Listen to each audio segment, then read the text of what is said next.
So my name is MS Bhatia. I belong to the 93 batch of the Indian Police Service, and right now I'm on deputation to the CRPF. My designation here is IG Administration, so I look after the welfare aspects of the force, and basically the martyrs and the disabled and other segments which are vulnerable.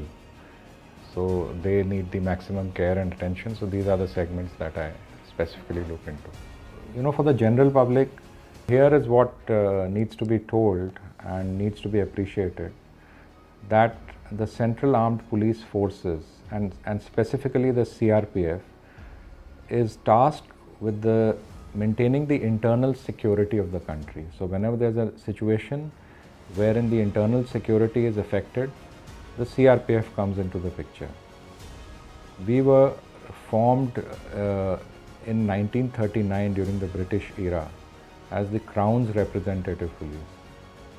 And then subsequently after independence in 1949, Sardar Patel, the then Home Minister, said that this force should continue, and this force would be a central force and will look after wherever any problem arises, this force will be sent.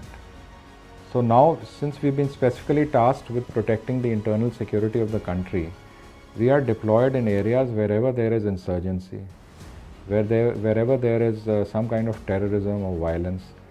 So that means that we are deployed in the toughest theatres, J&K, the left-wing extremist theatres and the northeast. Apart from that, we have a rapid action force which is deployed whenever there is a riot-like situation or whenever there is a law and order situation. We have a Cobra force which is deployed for anti-Naxal operation. That's an elite force again. And then we are the nodal force whenever there are elections in the country. The CRPF is the nodal force for conducting elections.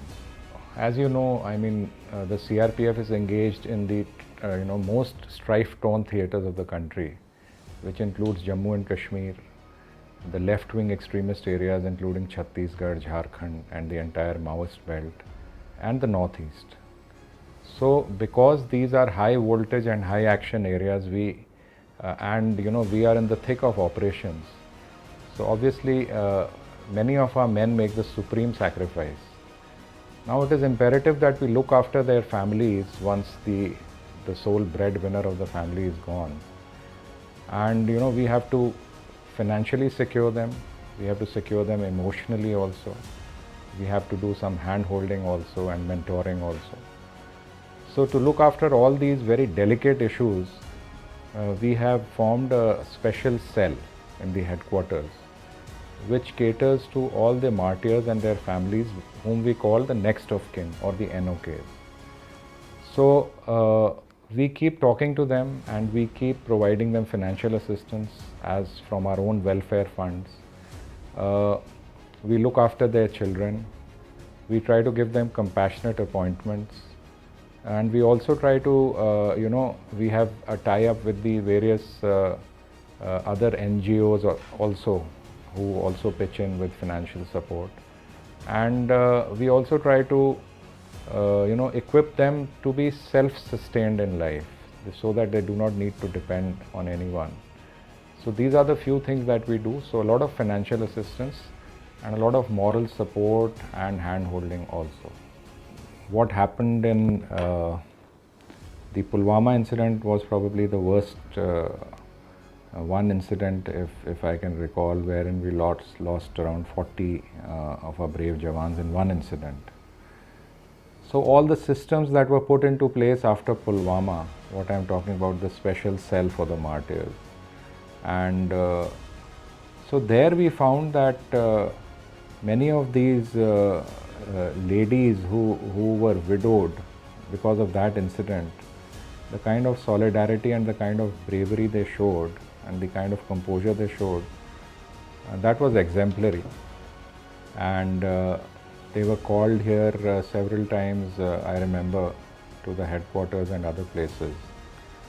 And they conducted themselves with a lot of dignity and grace. So that is what I remember.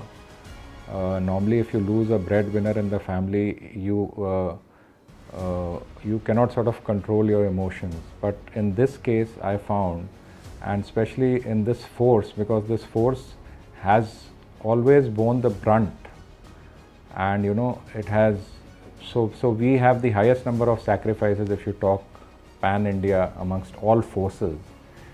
We have more than 2200 martyrs so far.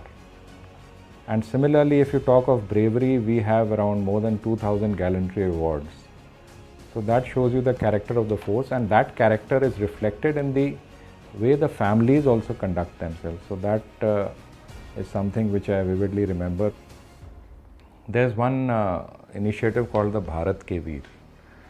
Now this was started by the Ministry of Home Affairs, and so under the Bharat Ke Veer, what we thought was that there should be a platform wherein the public can donate directly into the accounts of the next of kin, so that the credibility of the portal also remains. The public knows that they are contributing directly into the account of the next of kin of martyrs.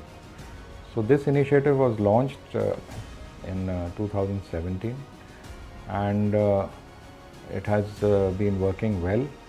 Now we have been receiving donations from the public in good numbers, and they have been contributing directly to the accounts of the next of kin. So that is one initiative which has taken off well. Apart from that, our focus is also on looking after the families of the martyrs in a sustained manner. So we've entered into agreements wherein certain institutions have agreed to sponsor the education of the children of the martyrs, and some of them have agreed to do it lifelong, so that till the time they complete their higher education, they'll be sponsored. Then we have entered into tie-ups with certain NGOs and corporate sector to skill the next of kin. So some of these tie-ups have happened, which with the basic motive of skilling and equipping them to stand on their own feet in the long run. Financial assistance is something, but for the self-esteem of the martyrs' families, you have to train them to be self-sustained throughout life. So I think that is important, and that is what we are focusing on right now.